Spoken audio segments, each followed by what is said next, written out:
Ano yan? Daming pasa! Society ha? Hoy! Masyado kasi Huwag ka na naman nanakit agad! Di mo pa alam yung story na nanakit ka! Ginawa mo dito ha? Nakangipit baka makimatik tayo. Paano pa kailan meron naglalaro ngayon? May papakita ML, ako. taka ka ba? Putang ina mo, sasaktan mo dahil sa ML? Deserve niya yan! Kaya nga. Deserve ha? Isa ka pa yung na ako sa'yo eh. Eh kung sa'yo gawin yan ha? Iyak-iyak ka pa dyan eh, no? Ano ba Wala kasi kang iiyak ha? Masakit yan eh. Wala ka ba ha? Ayun nga, oh, tingnan mo yung sugat, oh. Ano ba yan? Anong ginawa mo sa ID? Paano minsan na lang...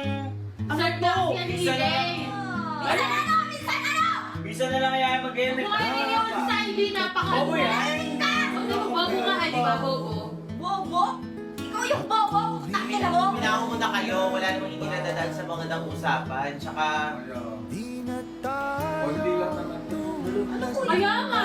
Hindi. Ayan na, may cold compress naman, may cold compress Hindi na naman mga malaki yung pasa eh. Ano? Hindi malalaking tingnan mo parang kinal mo to? Si Ate Susi kinal mo. Tingnan mo tumatawa pa kayo. Tumatawa ka. Hindi niya biro lang yan lahat sa inyong dalawa. Ha?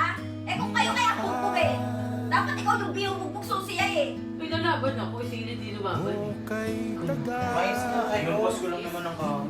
Tapos nabas na pala ng kapag. Namukha hoy. Kahoy, gago ka pala eh. Bago ka ba sa Huwag niyo sasaktan!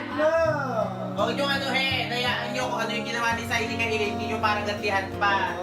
Kaya kapag uusapan, nakakahiya pa yun pag nalaman pa dito sa Manix yan. Ano? Kuya, wala kayong gagawin dyan. Ganyan na lang yan.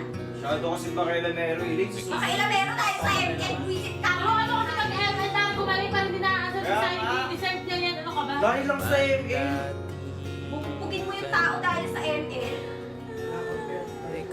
Hindi naman kasi tryhard mag-ML, naman na matulog na lang. Kaya, ba't parang kinakampihan yung pa si Saidi? Hindi kinakampihan, nakakahiya kasi ngayon sir, pag nalaman pa yan. Ano nakakahiya doon? Mas Nakakahiya yung ginawa niya. Hindi naman sasabihin nila. Matawa ka pa, ikaw pa'y birahin mo. Hindi sasabihin sa hindi. Nasa tamang pag-iisip ka ka ba ha? Oo nga, huwag na lang sabihin. Parang kasi yan. Ba't sasabihin pa kasi? Gusto niyo ba kumakain? Layo na sa buhay. Ayun na nga, ayun na. Itanong nyo yan. Siling. Full cover, yun na lang. Dahil sa bitukan niya. Palat lang. Layo sabi ko, kaya gusto yung gawin niya